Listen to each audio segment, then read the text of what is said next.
Like we're live. Well, welcome everybody.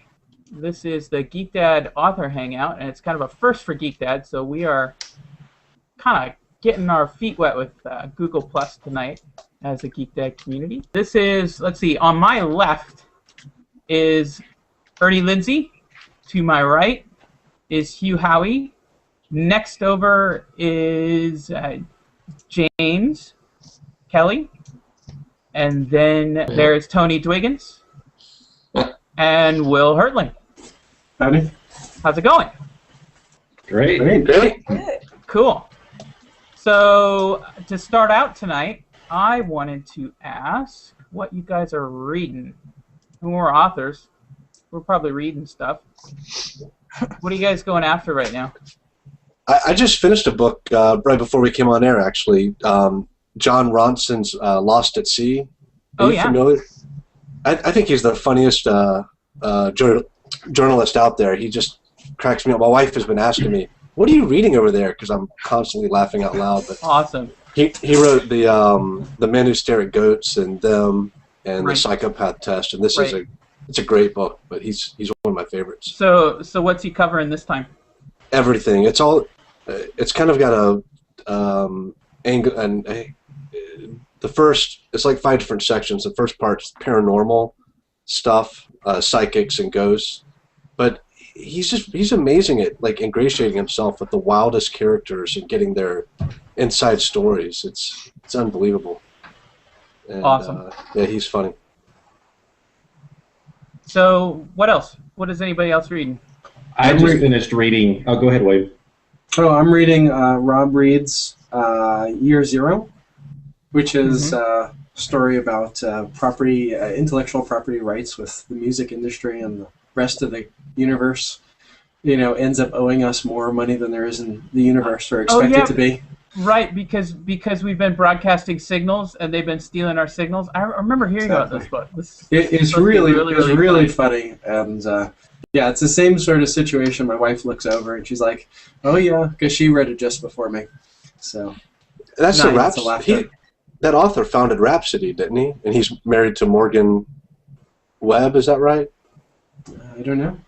Yeah, because he's up for a Goodreads Choice Awards, and nice. Yeah, I noticed that she tweeted like her 138,000 fans to vote for his book. And, that's cheating. Yeah, but I mean, she's good looking. I almost voted for the book. You're not up for the same reward, are you? Yeah, but it was Morgan Webb. I was going to vote anyway. Vote for her. Yeah. Anyway. Right, but you had Joel McHale, right? 2.9 million, whatever. You're good. Yeah, but you're good. You're okay. Joel doesn't look the same in a bikini, so he's got that going against him. I don't think people leap out of their chair to vote for Joel the way, you know. I mean, I wanted to vote against myself. It was Morgan Webb. Got all Kindle boards voting for you. That's where those are the votes I want. So Toni, what are you reading right now? Well, I'm actually been doing some research for a story idea set in the Grand Canyon. So I'm reading an old book that's quite timely. It's called Encounters with the Archdruid, and you have John McPhee, who's a nature writer, rafting down the Grand Canyon, and in his boat are David Brower, who founded the Sierra Club, and Floyd Dominy, who was the head of the Bureau of Reclamation at the time. And Dominy was this die-hard dam builder. He never saw a river. He didn't want a dam. And Brower, of course, was a die-hard conservationist. He never saw a river he didn't want to see continue to flow wild and free. So these arch enemies are in the boat, and they're floating down the river, and fireworks ensue. It's very interesting. That is awesome.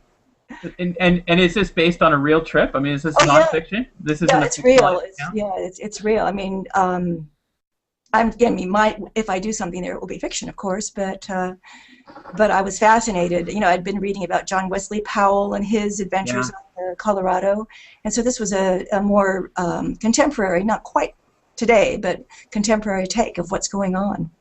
with the water in the West, as you probably know, is a big issue. So water rights, water use. That is in most of the West. Yeah. Yes. For me, not so much for Ernie. Ernie has water issues where he is, but Well, I'm on the west side of the Cascades. We got plenty of it. You got more than you need. We could, California came and tried to get it at one point. There was actually talk of building a canal all the way down to divert Columbia River water. Yeah, the Northwesterners didn't like that very much for some reason. I don't know why. It actually rained here today. It's just amazing. I don't recognize what this wet stuff outside is. Are you in LA, Ernie? What's that? Are you in LA or? No. I'm in Bend, Oregon. It's right on the edge of the high desert. One of the things that a lot of people not from the area don't know is that we have everything from coastal to the wet Pacific, the wet western valleys, which is what everyone's used to. Most of eastern Washington and eastern Oregon is actually desert. So there's a huge, nice piece of desert. It was really cool when you were a senior in high school and you played hooky, which of course I never did. But you could always run across the Cascades real fast to get to some sunshine in April and May when you're getting a little stir crazy on the west side. So we did that all the time. Down here in Georgia, I don't know if you guys, this may not have made the news, but right now Florida and Georgia are at odds because you think of Florida and they're surrounded by water, but most of the natural water supply for Florida is coming from Georgia lakes and our rivers like the Chattahoochee. And Georgia right now is actually trying to basically shut off the water. I mean, they're just basically saying, "Hey, Florida, figure it out on your own. This is our water." It's an interesting fight that they say is going to go all the way to the Supreme Court here in the states, and then probably on to the federal, because states are going to fight over resources as water becomes more valuable. Yeah, that'll be an interesting one. It's funny because you think about wars over water as being something that would happen primarily in the third world, and here we are within the states, right? We're going to be fighting over water. Or in science fiction. I mean, it literally in the United States, fighting over water almost sounds like a science fiction story. Like in the future where you find a planet of water and there's armies fighting over it. It's crazy. Well, that makes me think of Erik's book, with the ice world, where they're kind of eking their way along on the fringes of his galactic empire, and then the greedy corporate interests come swooping in to take over because they, at least as far as I understand it, they want to separate the hydrogen atoms from the water to create fuel. Well, the moon and Mars, if they find or can figure out how much water, if there is water, I think they've pretty much determined that there is. Yeah. If they can figure out how much there is, there could be a time in the future where literally the space exploration is not about exploring, it's about acquiring resources, bringing that water back here. Well, water's not going to be the issue in the future. Australia already has huge desalination plants. They pump water over land, and that's what we'll do. 75% of our globe is water. We just have to push it through a membrane and take the salt out. It's not. I used to live on boats, and we made our own water at sea. The technology is very affordable. We just haven't reached that point yet where we need to start paying for our water. We take for granted that water is so cheap, and it's going to hit a breaking point where now we have to pay per gallon. People are going to stop wasting it, and we're going to be desalinating and pumping it over land. It's not going to be the disaster everyone thinks it is. Other countries have already dealt with this, and they have monstrous desalination plants. It's just, the sky's falling until the money gets to the right level, and we build the facilities to take care of the problem. Mm-hmm.